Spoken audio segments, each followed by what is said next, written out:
This evening we begin a new series of discussions, and our general subject is the orientation of Hermetic philosophy. In all of these courses, we are attempting in every way possible to present the material without depriving the student of the right to arrive at certain conclusions of his own.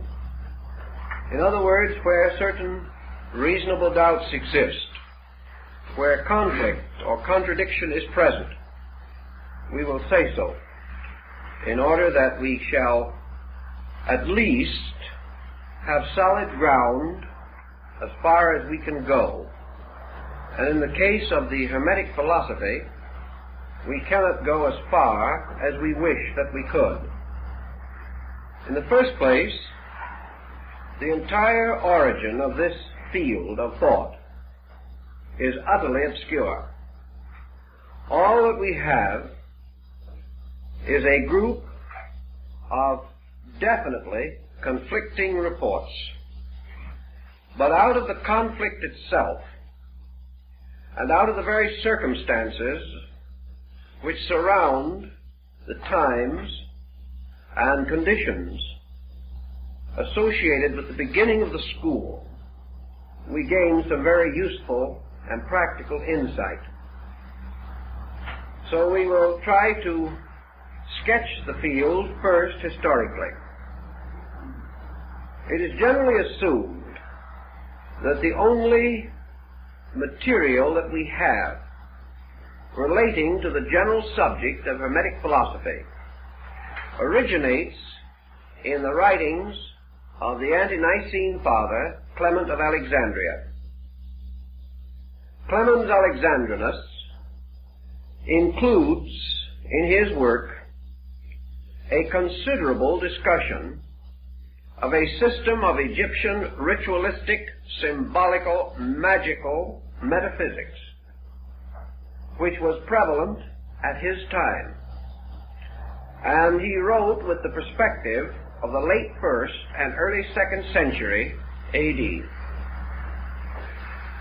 Clement does not, however, actually approach the central problem, namely, who was Hermes?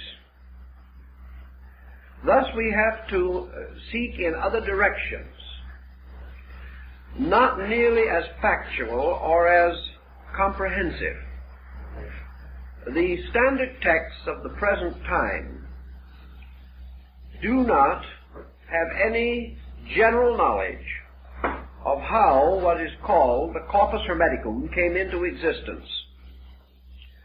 The corpus is composed or made up of a series of writings attributed to a mysterious person called Hermes, and often referred to either as Hermes Trismegistus or Mercurius Termaximus in the Latin form. Several efforts have been made to assume that this Hermes was the Egyptian deity Thoth, Thoth,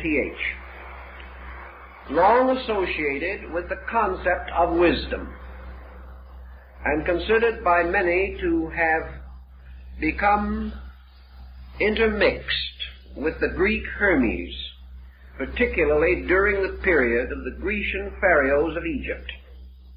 That is, the dynasty of the Ptolemies, the dynasty immediately preceding the beginning of the Christian era. There is no evidence of certainty, however, that the Hermes of the Hermetic school was actually the Egyptian Thoth. This, however, brings a further matter. Thoth, as a deity, was worshipped in Egypt for a very long time. It would be safe to say at least for 3,000 years before the beginning of the Christian era. The question naturally arises, then, was this deity a deified human being? Did a being or creature by the name of Thoth actually exist at some remote age. The tendency now has been to suggest or suspect that many so-called deities were originally persons, and that through long periods of veneration and infallibility, a kind of deification was given to them by popular esteem. Plato declares that there were at least 5 persons by the name of Hermes in the Greek system. Therefore, that somewhere along the descent of this name, it was bestowed upon persons. Now, 2 possibilities present themselves under this thinking. The first is that the original concept of Thoth as one of the 5 elder deities of Egypt was that he was a god, and like Osiris, was originally a divine being, the basis of a general worship, at least in certain provinces and areas of Egypt. That later, this name was bestowed upon certain human beings as a title of honor or distinction. They were given names to indicate that they were Thoth-like or Hermes-like. Also, there is something to recommend the idea that early writers, recognizing Hermes as the deity of universal mind, took the position that mind is the author of all works. Therefore, that behind the human author of every product is the universal mind, who might well, therefore, be regarded as the genuine compiler, writer, or editor of the work. Thus, a work could be dedicated to the universal mind as its true author. Thus, persons in many ages could attribute their own productions, particularly those of vision and inspiration, to a deity long honored and regarded. It might then well occur that, as in other religions and in other systems, Thoth-inspired teachers were said to have arisen, becoming the embodiments or incarnations of the principle of wisdom, therefore entitled to bear this name. Certainly there were several persons by the name of Orpheus, as Taylor points out for us in his analysis of the mystical hymns of Orpheus. There was certainly more than one person in the course of time known as Zoroaster or Zarathustra. And it is quite possible that the last of the Zoroasters, who is said to have been personally known by Pythagoras, was by no means the first of these fire prophets, but was a distinguished philosopher or mystic or illuminata who had received this name as an honorary title. Thus it is quite conceivable that the name of Thoth or Hermes, because of the peculiar sphere of influence over which this deity was said to rule, could well have been associated with human beings, whereas many other deities might not so readily adapt themselves to this process of humanization, or this process of perpetual or periodic re-embodiment. We then have another thought, which is rather daring, has not perhaps received too much consideration, but might be worth a second glance. Namely, that Hermes, or Thoth Hermes, the final person with whom we are concerned, was actually a ritualistic personification. In other words, that this so-called person was the symbolic impersonation of an idea, and that with the gradual passing of time, this person became real, although no one seemed to know where he came from, who he was, or how he departed from this life. if he was a person in a sacred drama, a character in ritualism, a hero signifying universal mind, or even human mind, in its noblest and broadest sense, this person could become identified with a story. Ritualism could create a life for him, create situations, but these situations would be essentially symbolical rather than literal, although they might be very well set forth in a rather literal appearing relationship. That such may have been the case in the situation involving Hermes is not unreasonable, for we know that even Clement refers to the Hermetic system as broadly and deeply ritualistic. Wherever ritualism becomes important, we have this tendency for the emergence of a prominent or principal ritual personality who becomes the actual embodiment of the doctrine, the procedure, and all that has to do with a system of religious philosophy or mysticism. We know also that it is quite possible for imaginary or ritualistic persons to gradually gain historical definition. A good example, of course, is the story of the Count of Monte Cristo, who had no existence except in the fertile imagination of Alexander Dumas the father. Yet even today, tourists are taken out to the prison where he was imprisoned, and his cell is carefully and faithfully shown to them. The fact that he never existed is of no particular importance anymore. Now, there have been a number of instances in which imaginary persons have so taken the public fancy that we prefer to accept them as factual. Now, this is on a secular level. If we add to this the aura of divinity, creating a mystery and framing within this mystery a transcendent being, there is every reason to assume that it might be perpetuated as an historical person. So we have, in summary, about three broad possibilities here. One, that we are dealing with a divinity representing a universal state of consciousness, and that this divinity simply descended into the Greek period of Egyptian philosophy and was regarded as the patron of a school or system. The second is that this divinity was represented by embodiments, and that therefore priestly initiates, teachers, authors, and scribes may have received this name and have therefore been regarded as this person.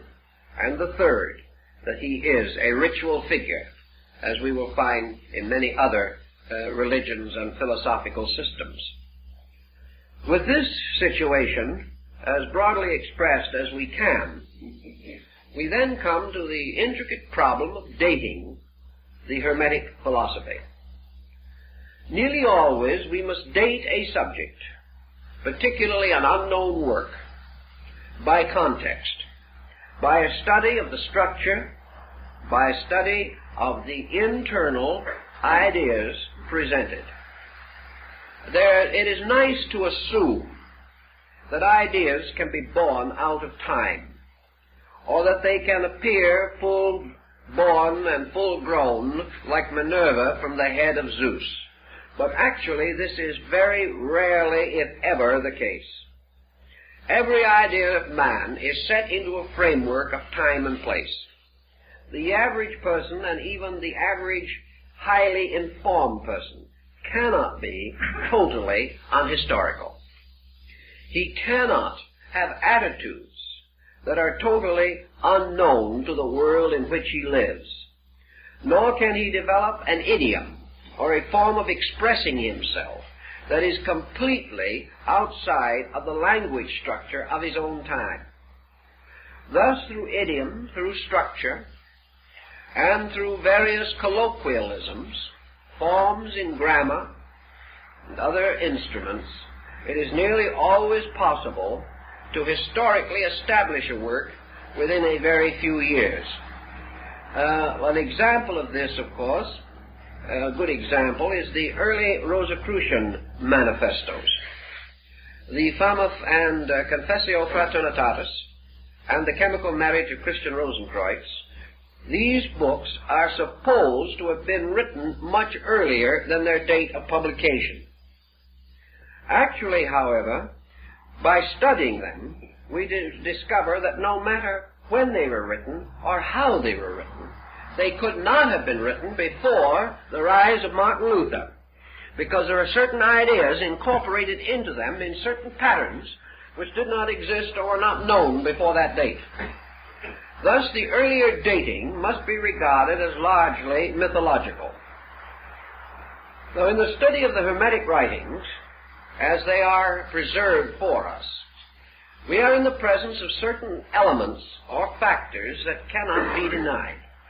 The first is that they do not represent the philosophy of the ancient Egyptian.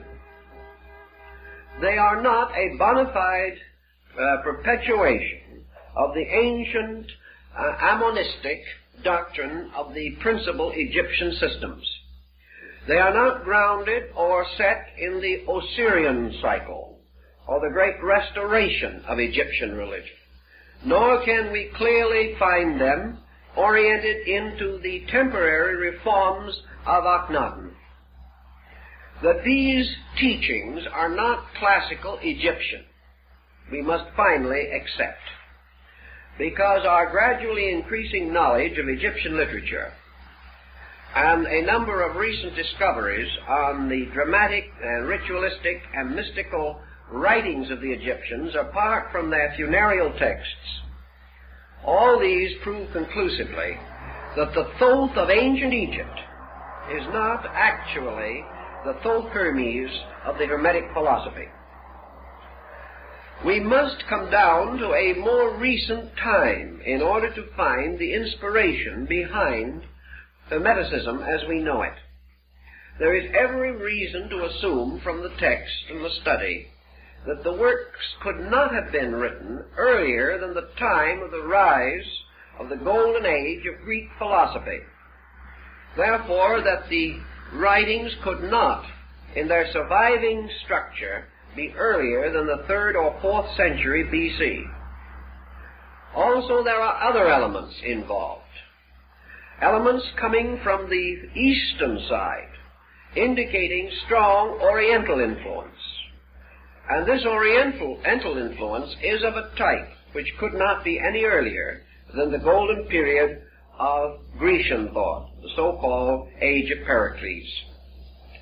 Therefore, assuming this to be the earliest possible date, and remembering always that the earliest known versions of these works are in Greek, we must also determine, if possible, the latest conceivable date. And knowing the quotations from the Hermetic writings made by the Fathers in the 1st and 2nd century, we can say with reasonable certainty that this work, the Corpus Hermeticum, must have been compiled or brought together in a period of approximately 300 years, not earlier than the middle of the 4th century BC, or later than the beginning of the Christian era. This general pattern will be subject to perhaps a re-estimation of 40 or 50 years, but I think not more than that. Actually, the Corpus Hermeticum consists of 42 books. At least it is so traditionally stated. Against this is the rather bizarre background in which it is affirmed that the writings of Hermes originally included 10,000 volumes. This, I think, again, must cause us to pause and assume that probably a symbolic meaning is intended. Here we have something to suggest Hermes as universal mind, the writer of all books. Even on this point, however, we must have a cautious attitude, because we know, in listing the books of Plotinus, who came in a little later in North Africa, that the term book was not used then just as we use it today. It was used with a bit of the Soroyan quality, which was not so well known to antiquity, because some of the books of Plotinus do not contain over 1,000 words. They're comparatively short tracts, but they are still called books. Thus, we are not sure how much actual writing might be involved in the so-called mythological library of the size mentioned. The next point is that the number 42, to refer to the so-called authentic works, is a highly significant number. It is the number of the Egyptian assessors of the dead, the jury that try the soul in the field of Amentet. It is also the number of the provinces of Egypt. There were 42 nomes, or provinces, and that is why there were 42 assessors, one of the jurors being selected from each of the provinces or nomes, and their celestial correspondences in the universe. Thus, the number 42 suggests high symbolism of some kind, and also reminds us that the phrenologists of the 19th century, for some reason quite unknown, decided that there were 42 faculties of the human brain. Again, a number appearing which seems to exhaust certain intellectual processes and reflexes within the human intellectual equipment. So we have to be a little cautious on this point, sensing the possibility that we are dealing with an allegory or a figurative concept of some kind, possibly even Kabbalistic. The next point in connection with it, of course, is that up to the present time, very few of the so-called original works of Hermes have been known. We will in a later discussion go into these books, but for our orientation problem, we might say that up to now 42 works are not known. The principal work that is known today is the Pyomandres, or the Shepherd of Men. Outside of that, there are other short fragments, but the Corpus Hermeticum contains nothing resembling 42 books. Early writers came to the conclusion that it never did. But now we must also pause for a moment and mention the Canoboskian find at Luxor in Egypt in 1946, when the discovery of a Gnostic library about 30 miles from Luxor also included within this collection of books several Hermetic writings not previously known to exist.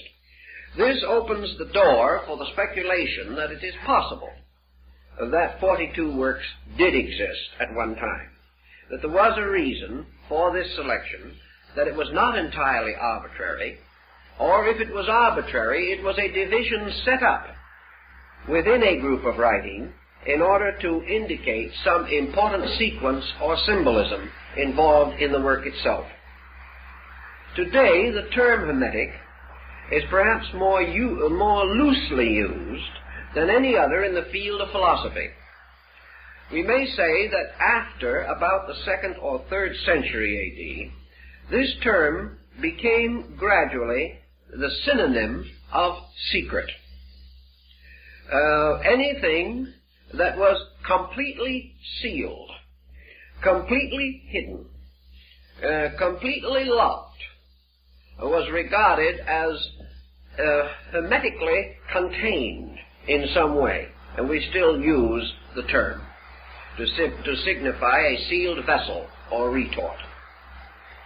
Actually, as time went on, the term was used in connection with practically every system of unorthodox thinking that developed in the Mediterranean and European theaters from the 3rd century to the 17th. Now that is a long period of time. The word was thrown around and variously applied and misapplied for nearly 1,400 years. During this time, it certainly wandered far afield. A very large literature involving it arose upon alchemical speculation. It even became involved in medicine and in astronomy and in mathematical formulas of one kind or another.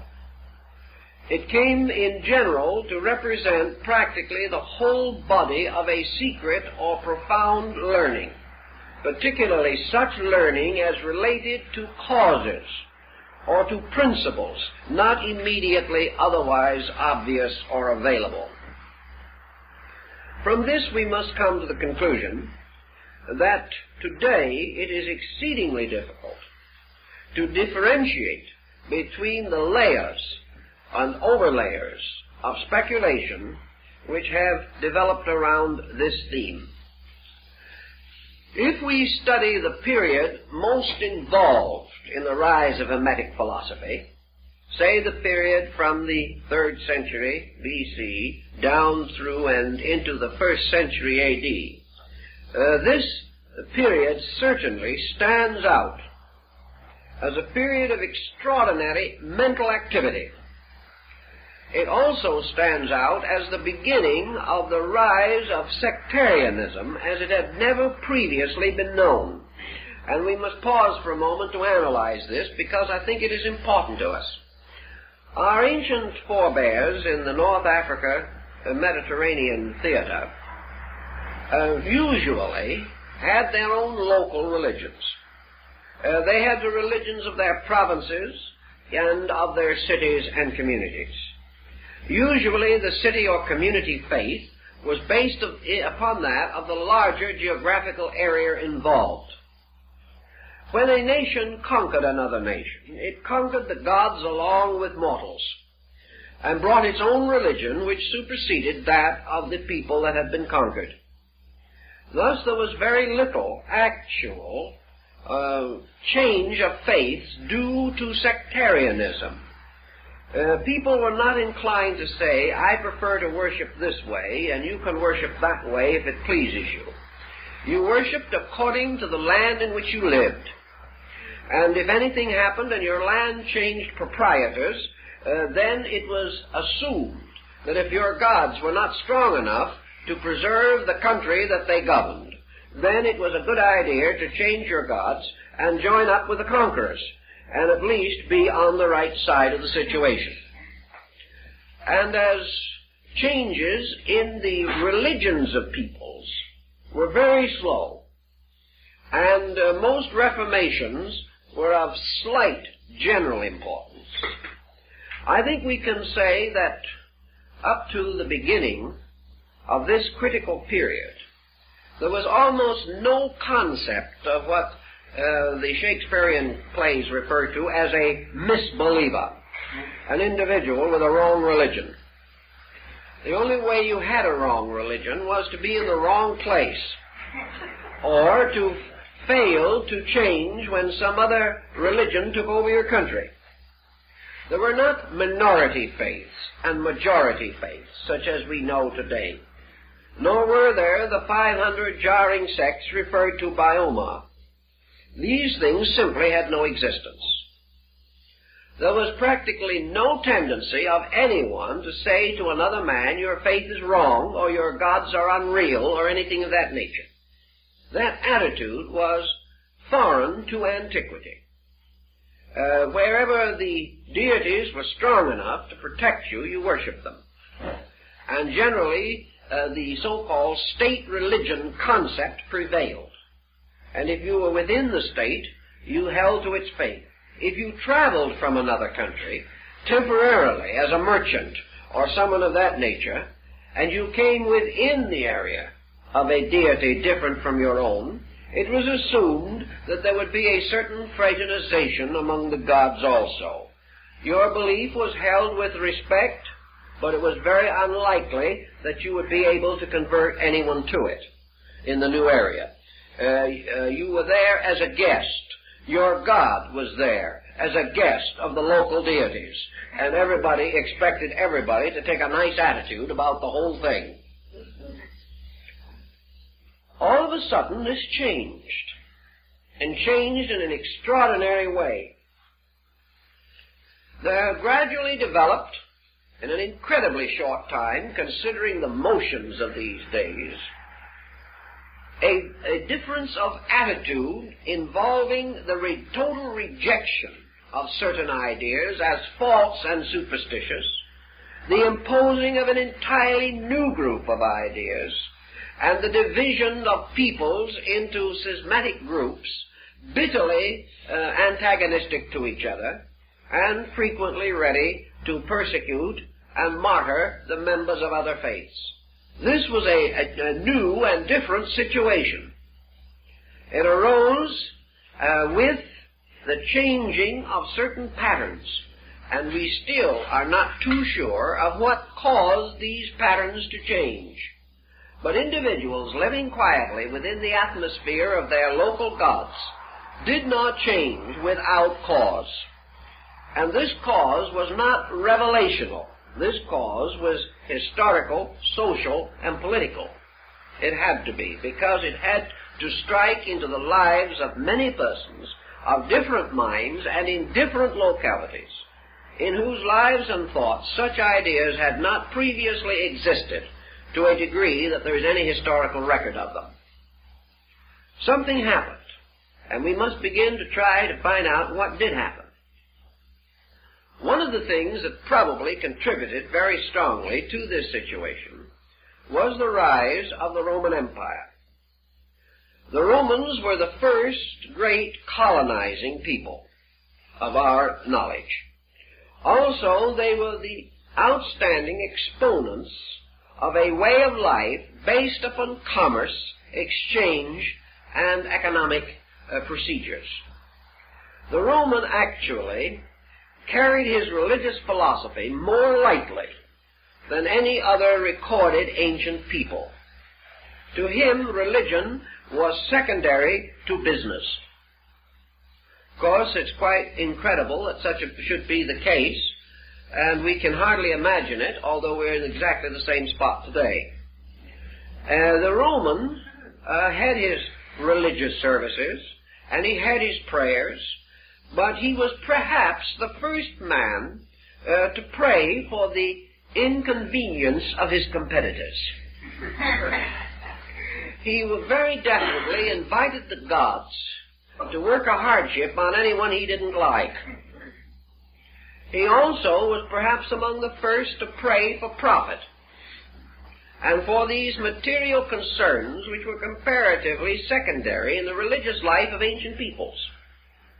He was also confronted with a situation that perhaps disillusioned him, or on another way of looking at it, opened him to the modern attitude on religion. In the process of colonizing and conquering and extending the boundaries of his domain until the Roman, in his glory, controlled most of the known world.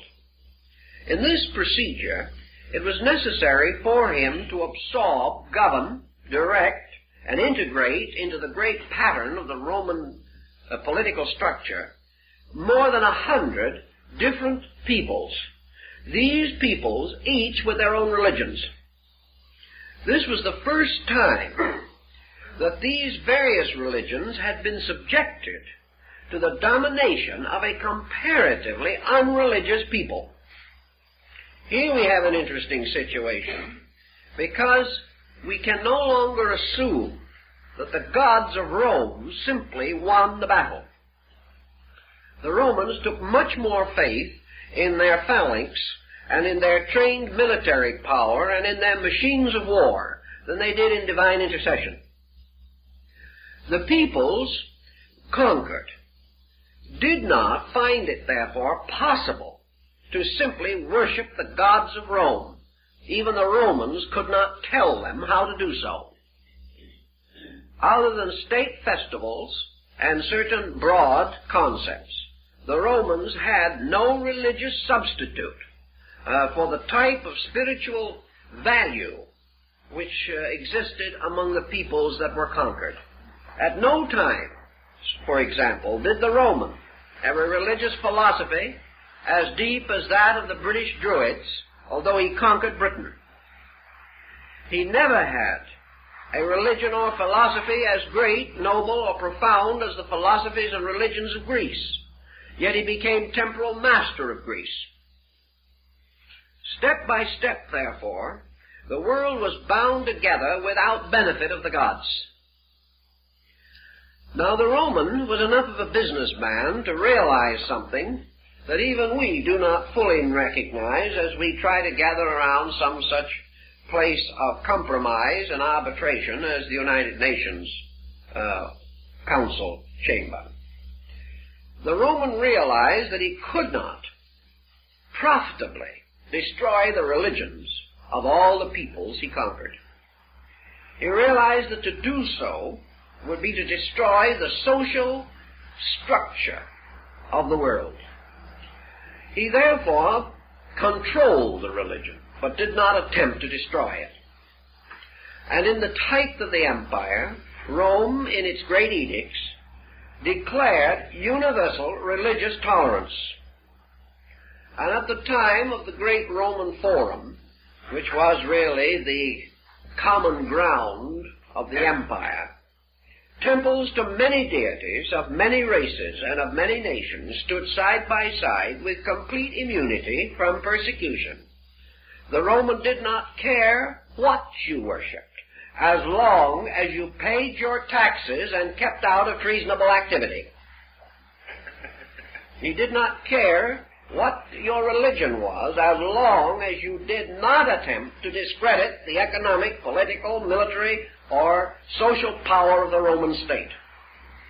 Therefore, nearly all religious persecution in Rome was the result of groups or individuals attacking the Roman way of life. As long as they did not do this and simply maintained their interest in their own affairs, the Romans were not inclined to persecute in any way. And the proof of that is that nearly all of the great religious and philosophical teachers of the period at one time or other drifted into Rome, had schools there, and taught publicly without any interference of any kind. They taught many doctrines strange to Rome, but they paid their taxes and kept out of politics, and all went well. This, however, presented for the first time a situation that had never existed in our general thinking. The world, the Roman world, had the spectacle of many gods meeting on a common ground, the temples of many faiths, and to a certain degree, this proximity must have influenced Roman thinking. It must have caused the Roman, and later the members of other peoples that came to Rome for one reason or another, to do for the first time what you might call religious shopping. They began to look around. Instead of simply worshiping the conventional deities of Rome, they learned that a certain teacher was particularly outstanding, so they went to him. We know that because of their attitude, the Roman intellectual would go to the great teacher of rhetoric regardless of his gods. That made no difference. But we can be quite certain that an outstanding master of rhetoric or philosophy, addicted to other deities, would certainly involve his students in his personal philosophies and religions as time went on. So we have the possibility, which did not previously exist, of the average person weighing gods against each other, trying to observe the relative values of things, and coming to the conclusion that this was deeper than that, or that was more shallow than this, and the possibility arose of the individual saying, I believe this philosophy or this theology is better than that. Previously, such comparison was comparatively impossible.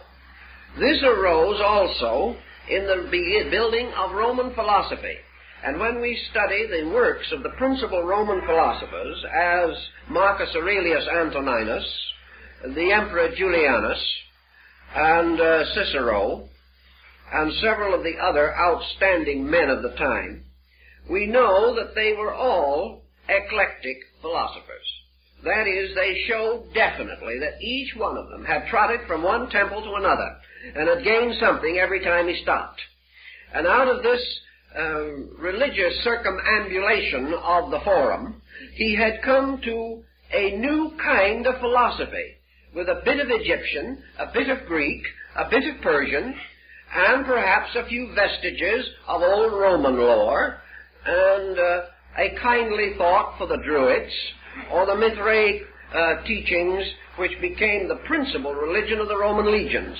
During the period of the conquest of Britain, for example, the Roman soldiers were not even worshipping the Roman gods. They were worshipping the Persian Mithraic deities.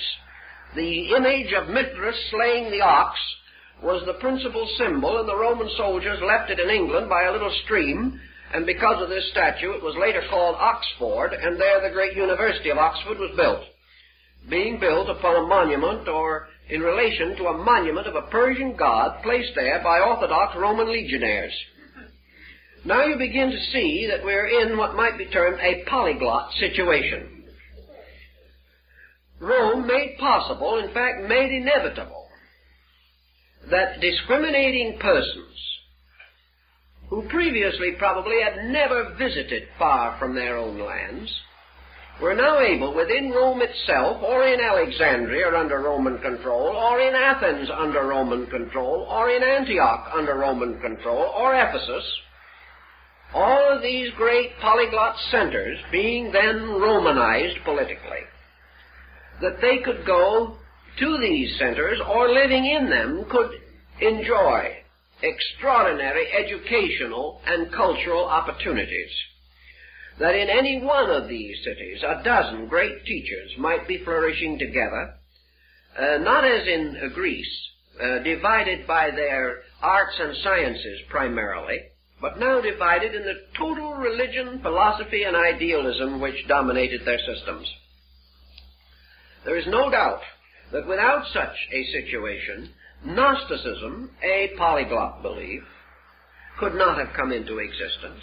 Neoplatonism could not have arisen to the condition of general recognition which it enjoyed. There would have been very little possibility of the ascent of Manichaeanism, which was another one of these polyglot beliefs, nor would we probably have had Hermetic philosophy. They all seem to be more or less involved in this pattern. We also find rising in areas under general broad Roman influence, such as Judea, the rise of the Essenian cult, later the Kabbalists, and in North Africa the Jewish sect of the Therapeutae. We find men like Philo-Judaeus arising in this pattern for the first time, writing a work on religion in terms of comparative religion, in which, instead of deriving his total message from his own faith, he immediately began to use other faiths as means of explaining his own. This situation may be said to have broadly existed just at the critical period that most interests us.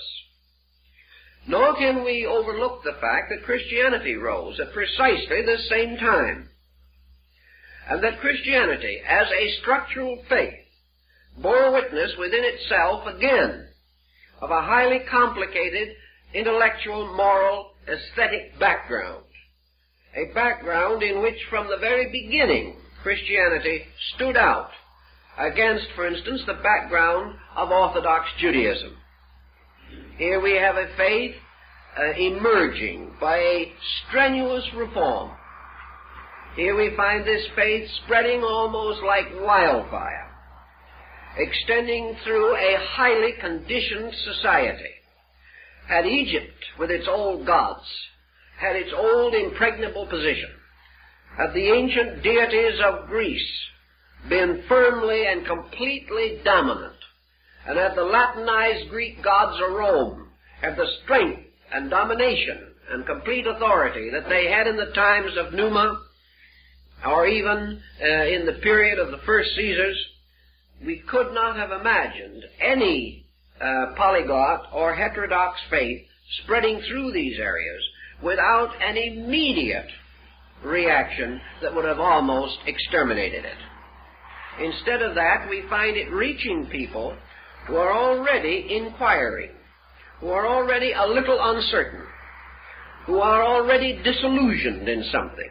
The great note of Judaism of the time was disillusionment. The ancient gods of Israel had not preserved their people from the tyranny of Rome or the tyranny of Herod. The old vows had been broken. The punishment of deity was upon a delinquent people. All these explanations, man's moral effort to avoid or evade the inevitable fact that as a sovereignty he had been defeated and enslaved. All this turmoil, all this increasing doubt, the power of Rome took away from nearly all these other peoples the absolute faith which they previously had in their own deities, and gave them no immediate transference of that faith to any other group of deities. And gradually out of this confusion appears to have arisen a kind of intellectual individuality, perhaps best represented by your eclectic philosophy. These people simply, as we said, went shopping intellectually, and they bought a little from this store and a little from that mart or shop, and they built together a philosophy based upon experience, justified by personal favor, and perhaps containing a beautiful assortment of partly digested inconsistencies, as in the very beautiful but not maturely organized meditations of Marcus Aurelius. This perhaps is the answer, by a rather long roundabout road, but one that almost has to be covered, to the rise of the corpus hermeticum. It represents a natural instinct on the part of man, an instinct that we are feeling today, the instinct for the need for a substantial religious philosophy of life, an instinct that is pressed on by disillusionments, an instinct which is somewhat embittered, an instinct which has no longer the open-minded faith of the small child, but rather the disillusioned attitude of maturity. No longer this willingness, this readiness to believe all good things, but a certain suspicion, a fear that all pretenses conceal ulterior motives, or perhaps the continual fear of being hurt again, of further disillusionment involved in spiritual conviction. We know from the writings of Boethius and others that this disillusionment was strong in these early formative years of our modern religious life. If this can be regarded as valid, and we assume, as we must, that all old faiths did not die in their tracks. In other words, in these critical periods, a curtain didn't fall over the religions of the world, and all the old ways simply ceased by magic. It was reported that great Pan died, but we have no proof that this actually happened. We only know that he was no longer to be seen playing on his pipes by the side of the river. Actually, Egyptian philosophy did not die. Greek philosophy did not die. The Druids did not die. They were perpetuated in England in the bards.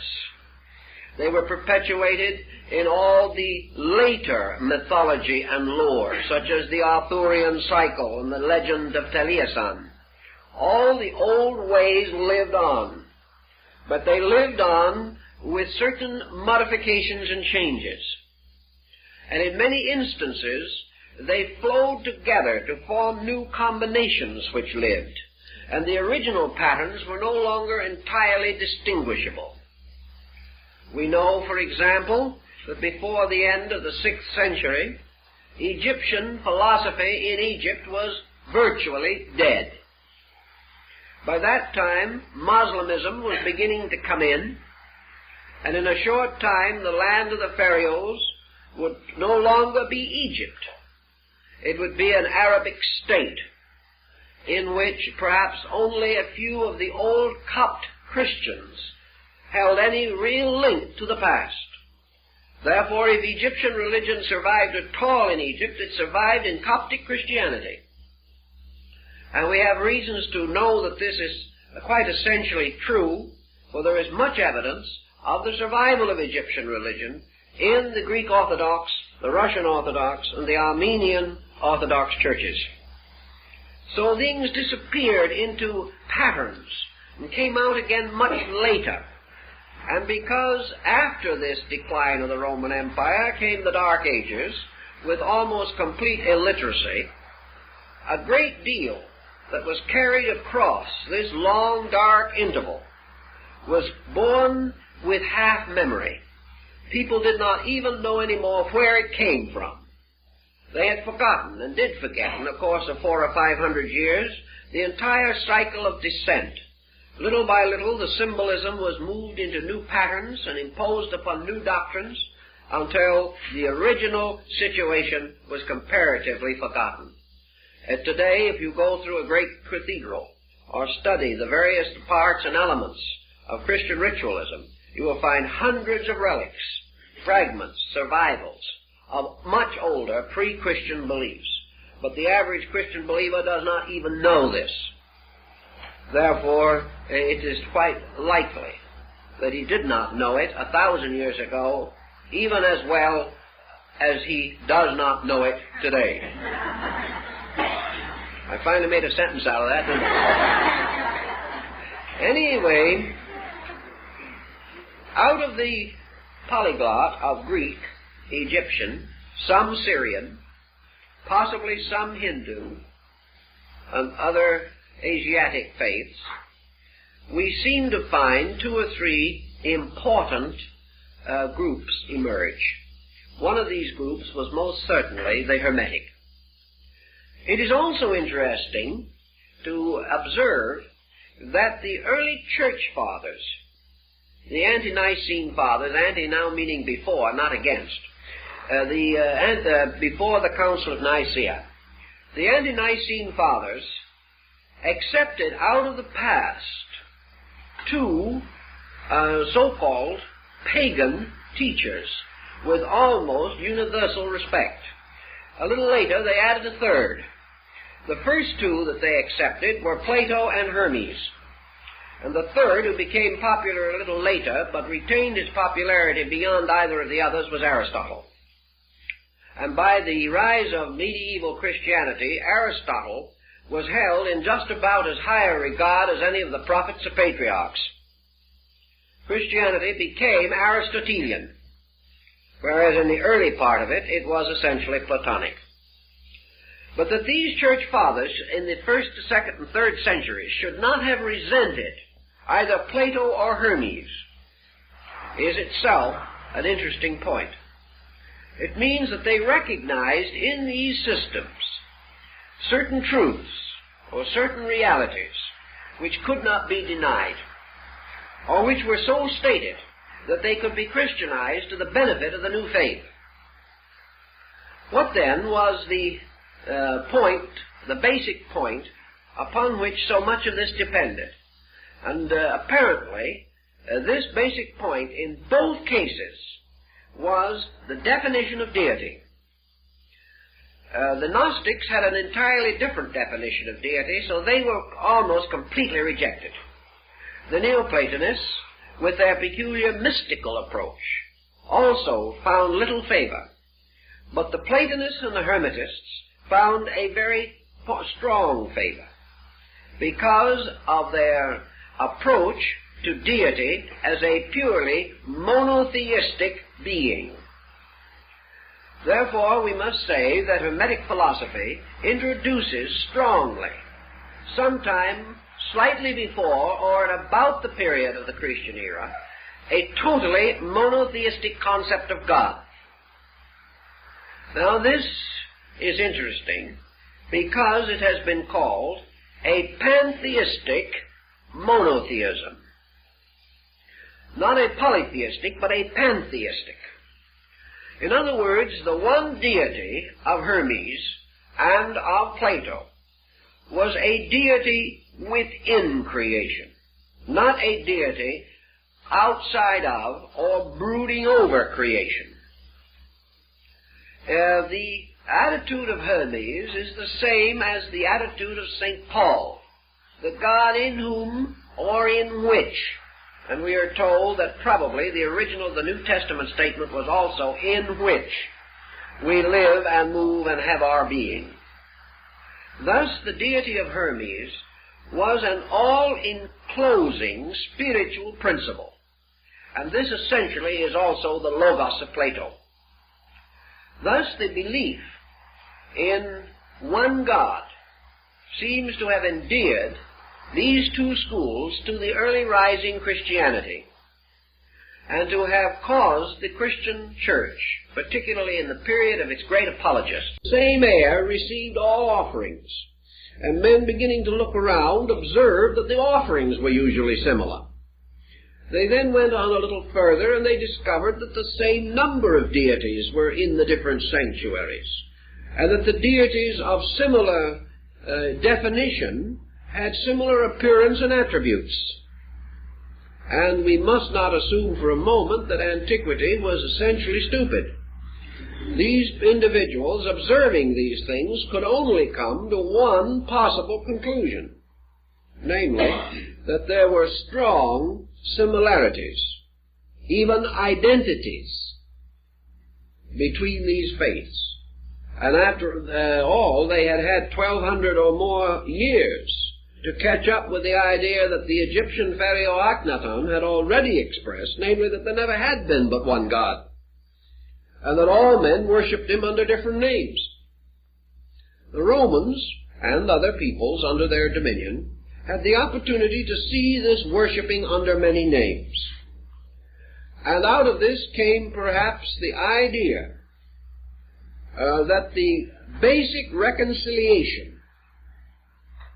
lay in the fact that there was one basic divine principle, and that this divine principle, variously named and defined, was the principal deity in all these pantheons. We observe men like the Emperor Julian contemplating this very thoughtfully, and strengthening our belief that such could have been the case when he gave us his two great orations, one to the sovereign Son and the other to the Mother of the Gods. He tells us beyond doubt that his own contemplations have shown him the universality of a divine principle. Consequently, it is not necessary that this should have been imposed upon men, either by the Christianity or by Hermeticism. Already philosophy had acknowledged it, but in the old days, when nations were separate and the commerce between them was very slight, peoples of various nations did not know the beliefs of their brothers and their neighbors. Gradually, as this knowledge improved, we became more aware of these things, the public mind itself inevitably produced this concept of the over-deity. The deity that did not destroy the other gods, nor was this deity merely one becoming victorious and gaining special veneration. It was a new dimension of deity, a permeating, penetrating, universal power, a power in which all things shared, and which was the common life of all living. Thus, it would be inevitable that if this concept arose in the minds of progressive thinkers, that it would be the natural substance for the integration of sect or creed or cult or faith. It is also quite possible, as always is the case, that early rising of such belief would be secret. That men would gather first to mature their own ideas, and to escape the eternal stigma of unorthodoxy which has followed thinkers since the beginning of time. Thus these precious discoveries following in the pattern and practice of the older mysteries, would be communicated only to an elect, only to those who were regarded as capable of understanding correctly this new dimension of things. Which brings us to the next point in connection with the Hermetic philosophy, and that is its relationship to the mystery systems of the world at that time. We have mentioned the state religions. We must always remember that behind each state religion was some kind of a mystical or metaphysical structure. Antiquity did not know of a religion without mysteries. And by mysteries now we do not mean secrets in the general sense of the word, but structures, ethical, moral, spiritual institutions, sacred colleges or schools. And they were called mysteries because they were sealed or closed from the profane, even as though they had been closed by some kind of an hermetic stubble. These mysteries always had a deeper dimension than the general opinions of the people. As far back as the 6th century, when Pythagoras traveled throughout the Near East and the southern parts of Europe and finally into Far Asia, he came back fully convinced that in their esoteric schools all the great religions of the world were already teaching the same thing. The average person hadn't discovered this, however. Perhaps we can suspect that the confusion resulting in the collapse of the outer structure of religion of many of these peoples threw a great and sudden weight upon the esoteric schools. And these esoteric schools were not essentially theological as we know it today, and therefore they were not quite as vulnerable as the so-called popular religions. These so-called esoteric schools were actually institutions of higher learning. And even though you might lose faith in your deities, you could not deny the multiplication table. You could not deny the value of herbs and medicines in healing. You could not deny the secrets of bone setting. You could not deny the motion of the heavenly bodies, nor the secrets of navigation. You could no longer perhaps accept certain beliefs, but you were still leaning heavily upon jurisprudence, which was originally taught in these temples. You were leaning very heavily upon the laws and canons of art, of sculpture, and of music. All the great scientific knowledge, which was originally dedicated to the gods, and was disseminated through the schools of these gods, this knowledge did not die with the popular faith. Thus, the esoteric schools, or the mysteries, perhaps came forward more rapidly after the decline of the state religions. Men now had a new level of value upon which to pin their faith. And it is quite possible that it was at this time that the gradual shift from a spiritual to a scientific way of life actually began. And as it took thousands of years to create the philosophical religious systems of the ancients, the last 2,000 years has been largely dedicated to the shift from the theological foundation of exoteric religion to the great mystery sciences of esoteric religion. In any event, the learned, the leading minds, those who became the opinion makers of their own days, certainly must have recognized that you could not destroy the school with the temple, that the school had to go on, that man still had to learn.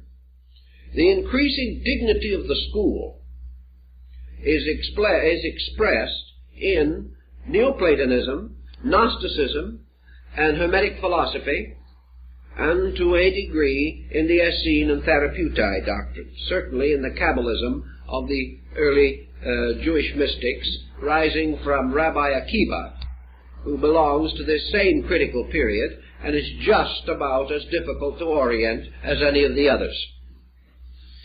All of this seems to show that the universe began to emerge as a great wonder of law. We no longer hear of the gods walking around the earth, concealed as mortals, or riding away into heaven in chariots.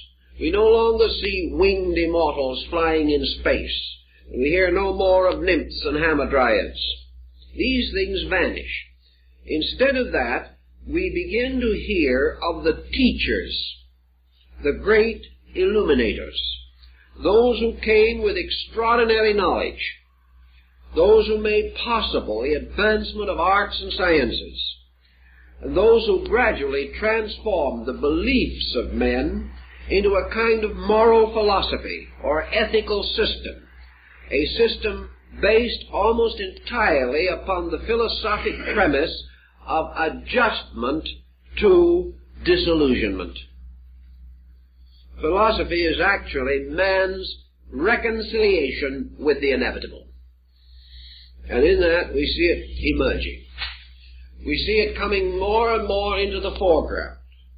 And we find men like Hermes, or beings like Hermes, no longer simply telling stories and fables about the gods, or writing hymns about deities, or perpetuating the powers of arbitrary deities. We find Hermes and these others beginning to talk about structure, about the universal law of living. And we know that out of the North African Hermetic tradition, almost certainly the astronomical theory of Ptolemy came into existence. The theory that controlled the thinking of men until the day of the Copernican rediscovery of the old heliocentric idea. We find law, lawfulness, education, culture coming forward very rapidly, apparently from nowhere, and spearheaded by mysterious, phantom-like persons. Let's pause for a moment and consider for the Neoplatonism, which was in the same general area. It is now generally believed that Neoplatonism was founded by a man called Ammonius Saccas. Ammonius Saccas was a sort of North African Aesop. He was a strange man of no education as far as is known, and his name implies his trade. He was a carrier of bundles, burdens, and trunks. He was Ammonius of the sack, and he delivered goods for people and received a small amount of money for transporting and transferring freight and baggage. He was sometimes referred to as a porter, certainly as a carrier of burdens. This man is supposed to have suddenly burst out with one of the most transcendent systems of mysticism the world has ever known. How he received it, where it came from, no one has been able to say. Yet this man, unlettered, unschooled, unlearned, drew around himself one of the most brilliant academy of thinkers that the world has ever known, including such minds as Plotinus, Iamblichus, and other leading thinkers of his day, finally to produce in Athens a little later the glorious, glittering figure of Proclus, who is called or surnamed the Platonic successor. The rise of Neoplatonism is a mystery, and has always remained a mystery. Yet there is a dark hint that behind Ammonius Saccas was another person. That for some reason this other person chose to be represented by the common bearer of burdens. Now, who is this bearer of burdens? Perhaps it is the same bearer of which there is reference in the Bible, of cast your burdens upon the Lord. Also, there are many concepts of Jesus as bearing the burden of the world's woe, or bearing the burden of mortal sin. this burden bearer keeps appearing in many localities, certainly a possible symbolic statement or concept. But who and what was the force behind this? It is quite possible that these persons simply represented teachers or initiated masters sent out of the schools or of the mystery system, or stepping in because of their superior knowledge into the vacuum left by the collapse of popular theology and moving the entire concept onto a new level. It could well be that under such a situation, this breaking through could have occurred in many places at almost the same time because the need was general. And the need in this case produced an almost perfectly structured breakthrough in a dozen places simultaneously. We may assume that these were inspirational, but we may also assume that the temples were the source of the inspiration, for they had been for a very long time.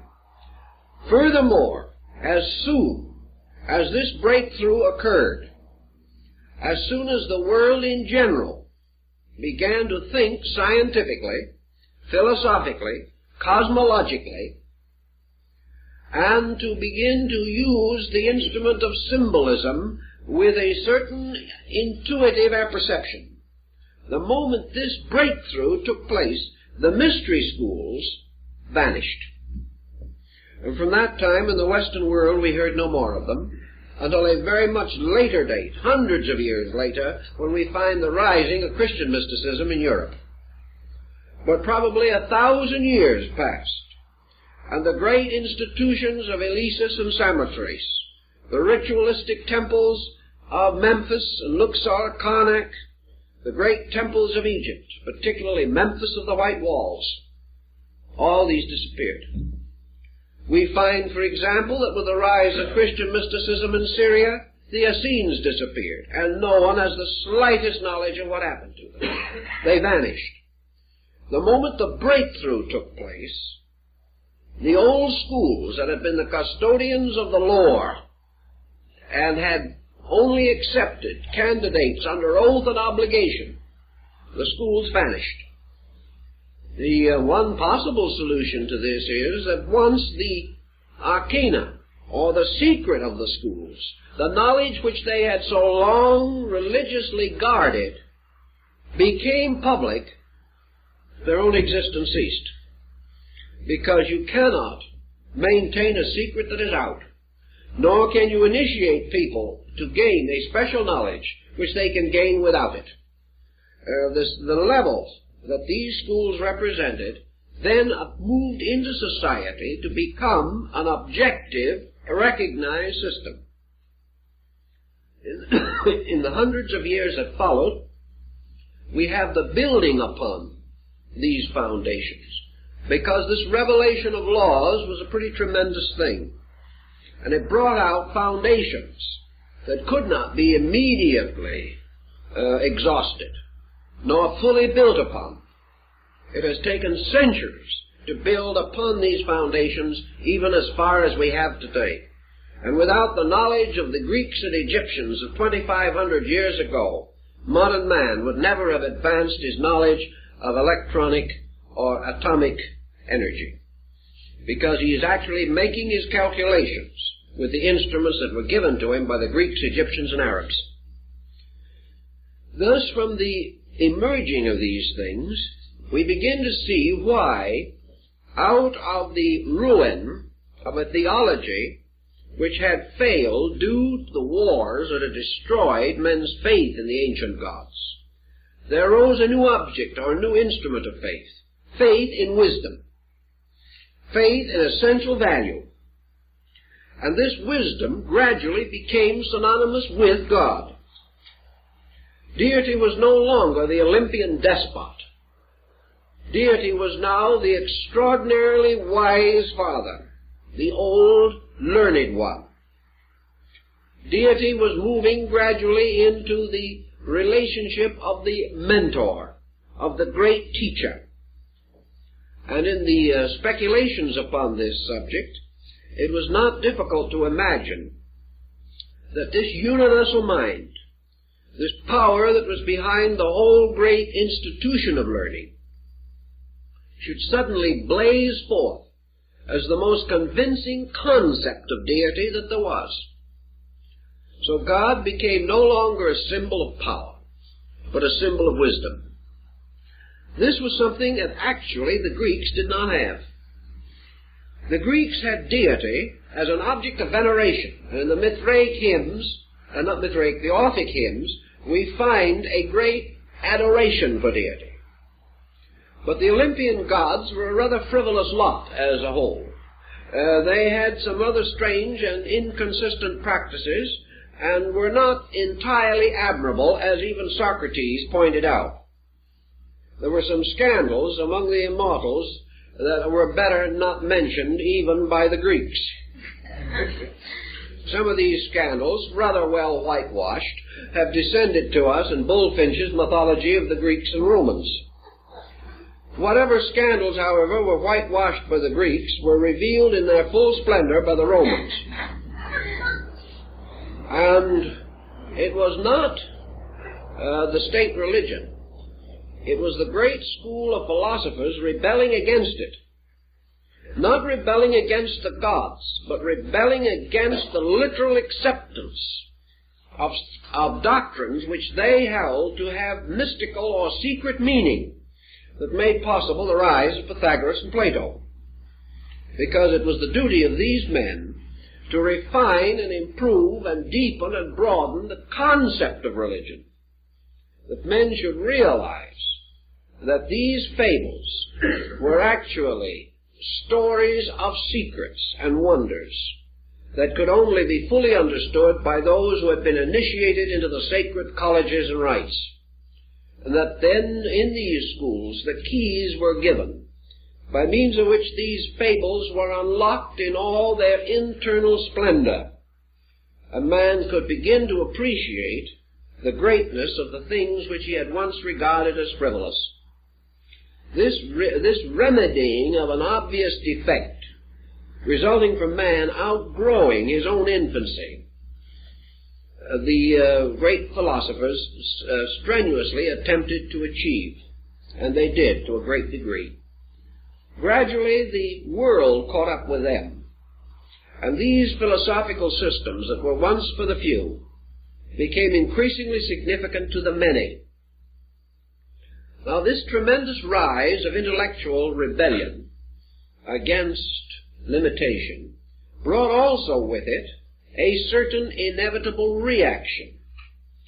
We find, for instance, a very interesting thing, that as soon as the public mind began to be highly philosophy conscious, the philosophers gradually became mystics. The leaders departed from this pattern also, and began to emphasize a purely theistic, intuitive approach to deity. It seemed as though they instinctively realized that intellectualism would run the whole thing into the ground, finally. That men substituting mind for God were going to fall onto the horns of another dilemma. They were going to gradually grow great with pride. They were going to worship their own thoughts, and they were going to adore the products of their own mind, and they were going to lose the basic intuitive power which comes only from humility. Thus, even at the beginning, you see the struggle taking form that was finally to emerge. The philosophizing and the revelation of certain great secrets from the temples could no longer be stopped. The breaking down of the mystery institutions, the final dispersing of the priesthoods, the conquering of the areas, the pillaging of the great sanctuaries, scattering their teachers, meant only the inevitable need for the preservation of ideas.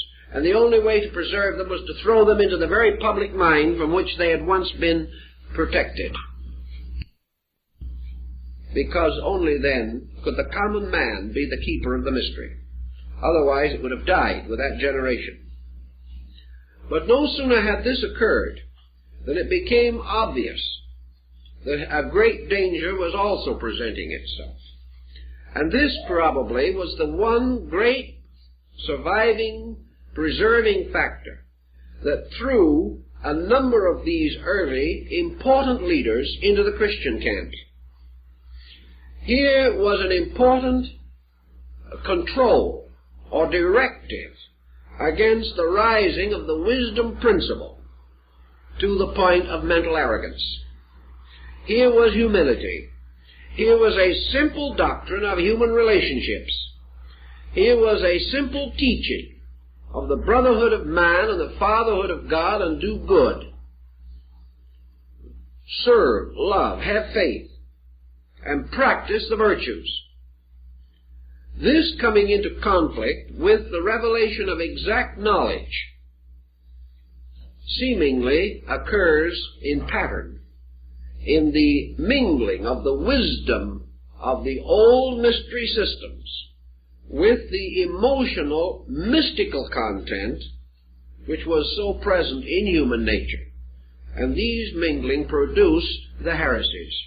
They produced the conflicts which mutilated the first 6 centuries of the Christian era. Here then we had the beginning of the Seismatic Difficulties.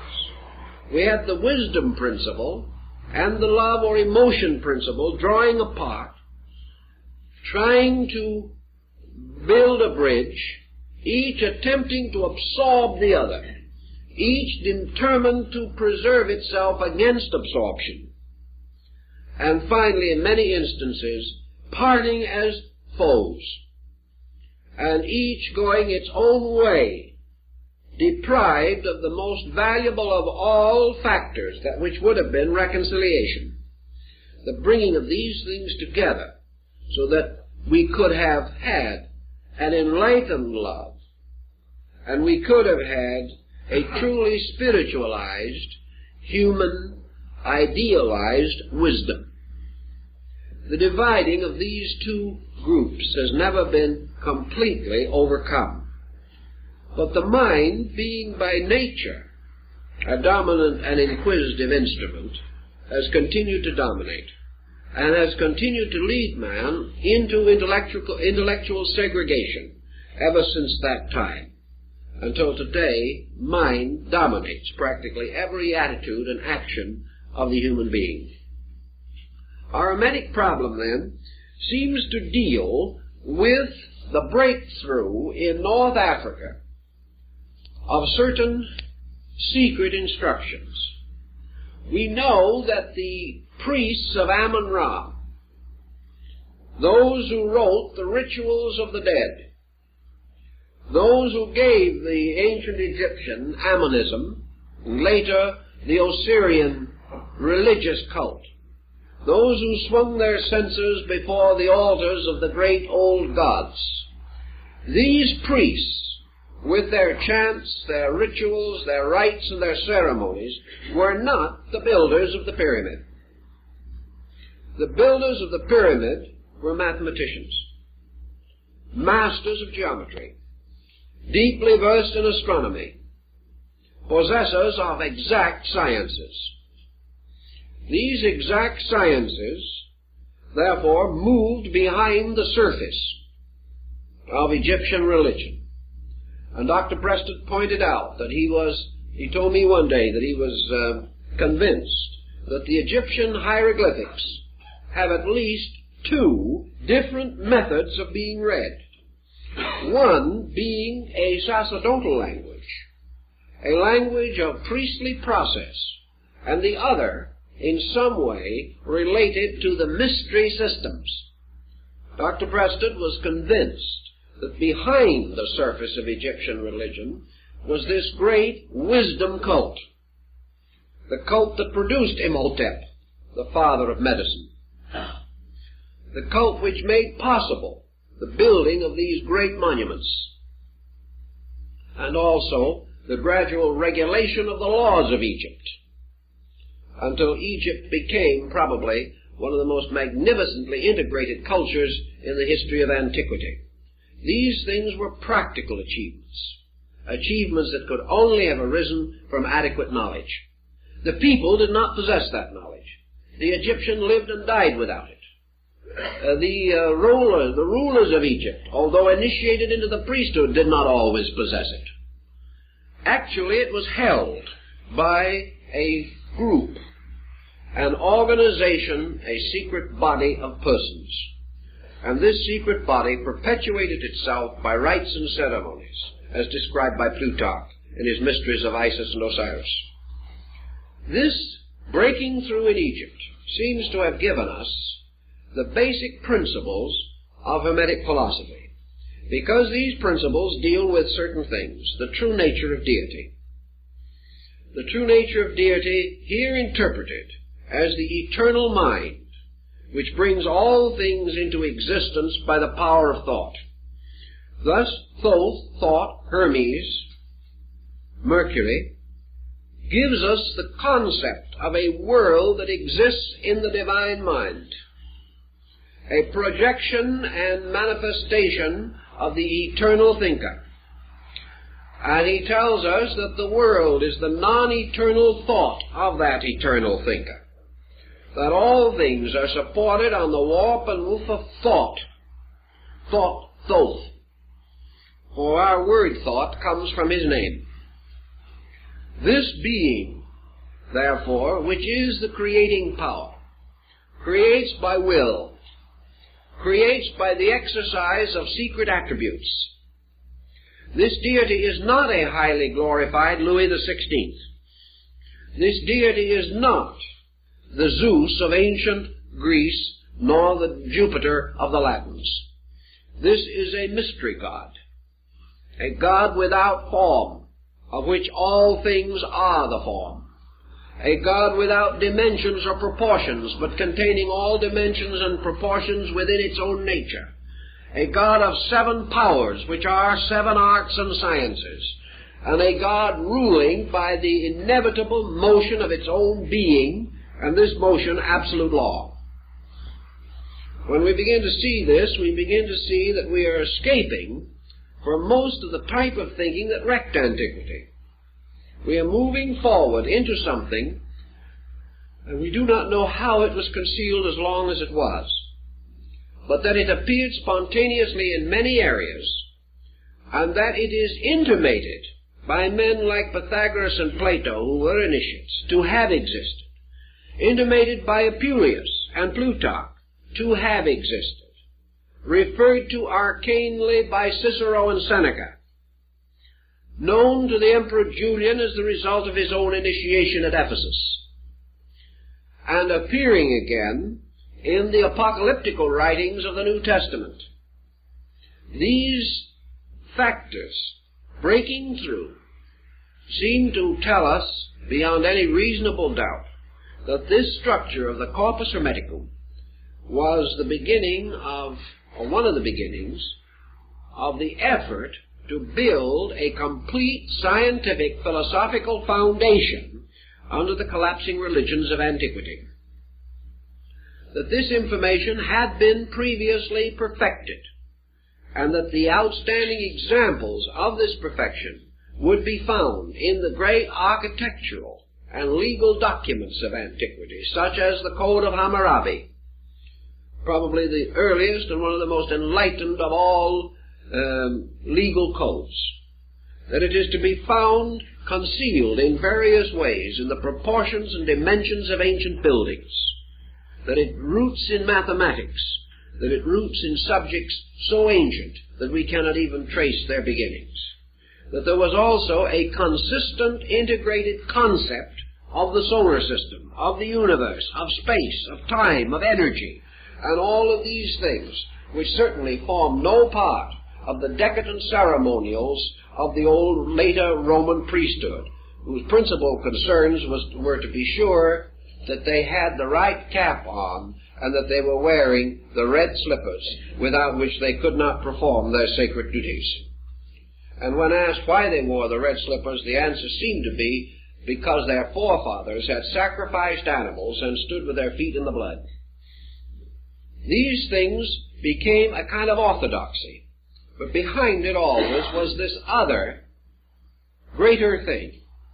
And when Julius Caesar sacrificed to the gods as emperor deity, he certainly did not know these other things, or he would not have conducted his life in the way that he did. So this double body of learning came out, and we find it striking in Syria through the Syrian Gnosis, and in Alexandria through the Alexandrian Gnosis, through the Corpus Hermeticum, through the Neoplatonists, and through the rise of Christianity and the impact of Essenian and Therapeutae thinking in North Africa. All of this body of material arising almost at the same time, all with the same basic dimension of released thinking, and also, for the first time, polarized thinking. You'll remember that when medicine was still in the sanctuary and was serviced by priest physicians, that there were no legislations in Rome for the deportment of a doctor. The moment, however, medicine left the temple and physicians became secular, it was necessary within 10 years to create one of the most elaborate legal systems in the world to prevent medical malpractice. The moment the sacredness of the thing was removed, the moment there was the secular physician, there was the need for medical reform, almost within the day. The same thing happened in this intellectual field. The moment the knowledge of the power, potential, and possibility of the human mind was equipped with the instruments of knowledge, instruments which Cicero and Seneca also mention, immediately it was necessary to create legislation, real or theoretical, to prevent the abuse of knowledge. And from that time on today, we are still trying to find out how to prevent that abuse, and we have not by any means succeeded. Against this abuse, we have thrown a great moral framework, and today, even in our present emergency, we are using religion to combat the destructiveness of materialistic scientific thinking. And by an instinct, without any actual integration, without anyone being able as a person to require it or demand it, the age of atomics has resulted in the greatest age of religious revival the world has had in at least 1,000 years. So back in the first century, the rise of a great scientific concept of life threw immediately into perspective the need for this great religious reform. So the scientific phase of it, the philosophical phase of it, and Christianity as the religious phase of it all came into existence together. Each part of a need, each essential to an orientation. Now, what was the actual wisdom orientation of that time? Were the individuals involved in that revelation actually as wise as some think they were, or as foolish as some others think they were? Can we honestly say today, looking back upon the first century, that those people knew anything that we do not know? I think we can be almost forced to answer in the affirmative that they did. Because actually, in order to exhaust what they knew, we have to exhaust something which we have not yet exhausted. And that is the instrument by means of which we are capable of creative knowing. It is one thing to copy the past, which we have done. It is one thing to take a Roman sewer pipe and make a better one today. It is one thing to take an Egyptian lute and make a more perfect instrument of it. It is one thing to take a Syrian trumpet and make a peculiar hook in it, or twist it, and form it into what we call a trombone. That is all within the possibility of things. Actually, our French horn has not changed much in the last 2,000 years. It is quite possible to take a piece of Coptic or Greek fabric and create new ways of weaving it. It is possible to use the Greek mathematical theory and find constant applications for it. But these do not represent the basic point. Sometimes, somewhere, someone created geometry. This creation consisted not of bringing something out of nothing, but of a peculiar type of trained intuitive observationalism, by means of which a human being suddenly recognized the universe as a geometric manifestation of universal energy. This individual had the power to see geometry in nature, or sense it, or begin to organize it. Somebody else saw for the first time the analogies between music and number. Another individual saw somewhere, somehow, the basic principle of chemistry and the chemical combinations of elements. Somewhere there were basic thoughts. The basic thought of the 47th proposition of Pythagoras, or the Euclidean proposition. Study your ancient contributions in astronomy, geometry, music, rhetoric, grammar. Somewhere these things had perhaps not a fully developed emergence, but a series of creative impulses by which that appeared which was not previously available. We have not exhausted antiquity until we have reached a point where we can create knowledge rather than merely extend existing knowledge. When the individual of today can create something as absolutely independent as arithmetic, he may then say that he has a creative power to exhaust, and has exhausted, the previous contributions of his people. But as long as he merely uses arithmetic, he has lacked that tremendous creativity which is the basis of the wisdom of antiquity, the power to be the first to know something. Now, we may say that everything worth knowing has already been found, so we can't do it. This is untrue. There are more firsts waiting than have ever yet been revealed.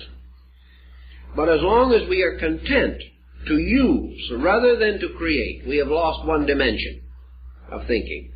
And that dimension is the very thing that the Hermetic doctrine is concerned with, namely man's ability to become conscious within and of the universal mind itself, so that every individual creates with the mind of God, or with the universal divine intellect.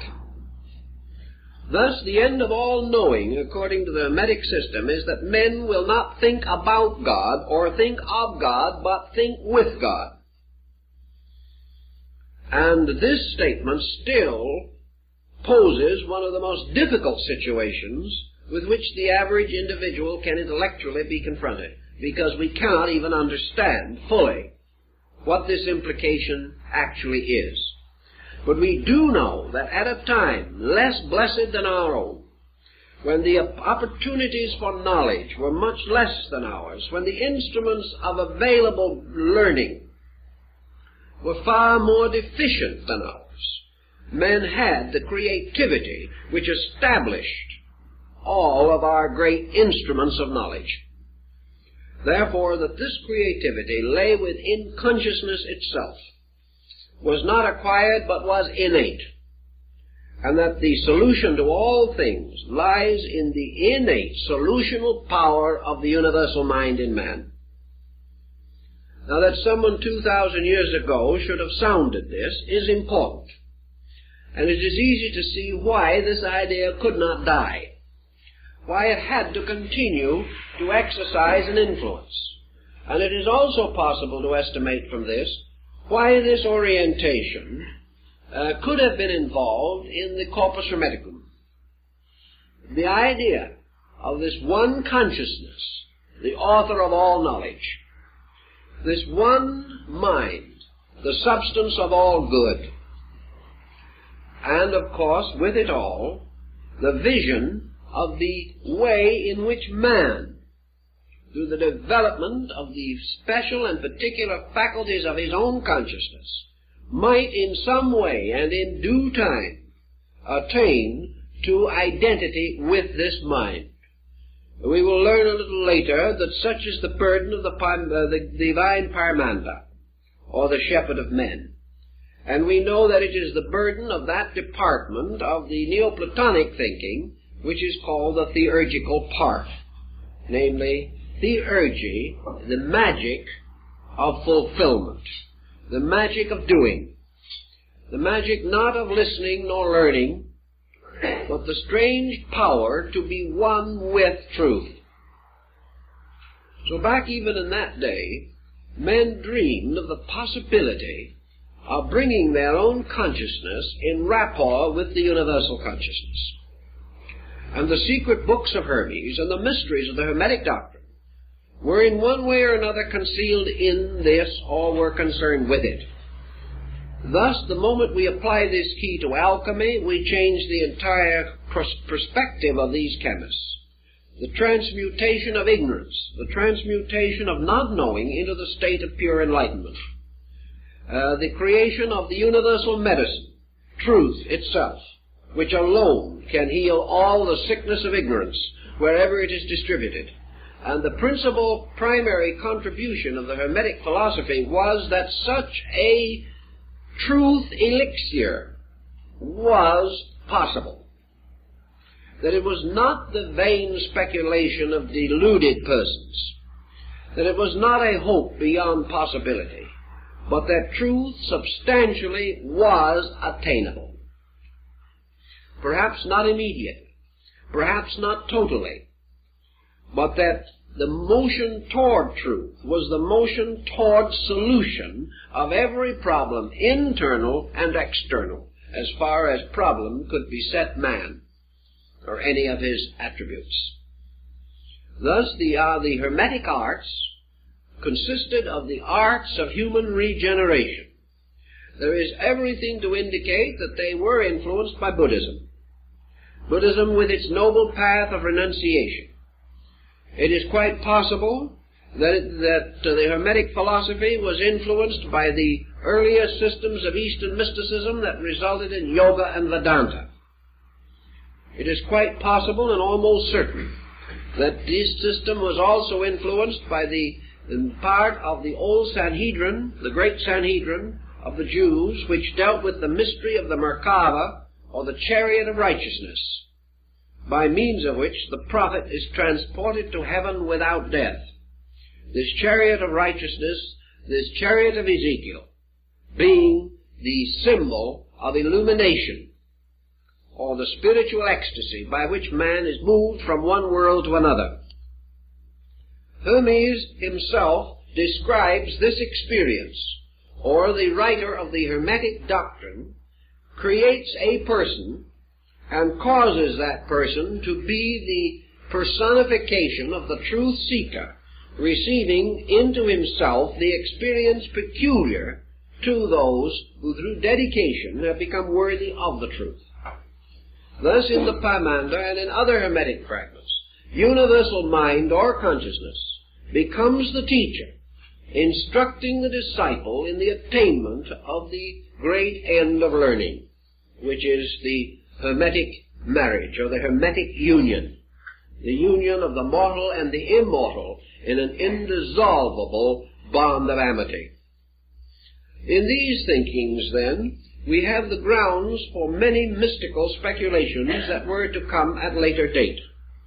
We see the source of a large part of Christian mysticism.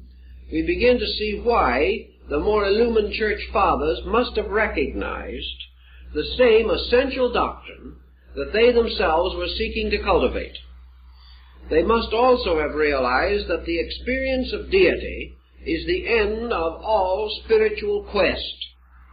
And because Hermeticism, like the early church, was concerned with truth as an experience of consciousness, it could not be rejected totally. any more than the ethical experience of Plato could be rejected totally. So the orientation of our problem is historically in these centuries of change, these centuries by which certain directives arose in the thinking of man, and in the midst of these directives we see the rise of this very strange and elusive belief. A belief, however, which again never died, but became disseminated through 100 sects, even reaching into the Near East to become very important in the teachings of the dervishes and the Sufis. Thus this teaching moved in and on through time, losing its name after a very short time, but never losing its directive to the individual or its positive affirmation of the exact science of human illumination or redemption through the spiritual experience of illumination. These elements and these factors give us the orientation and will, I think, permit us to go on next week with a further analysis of the doctrine itself.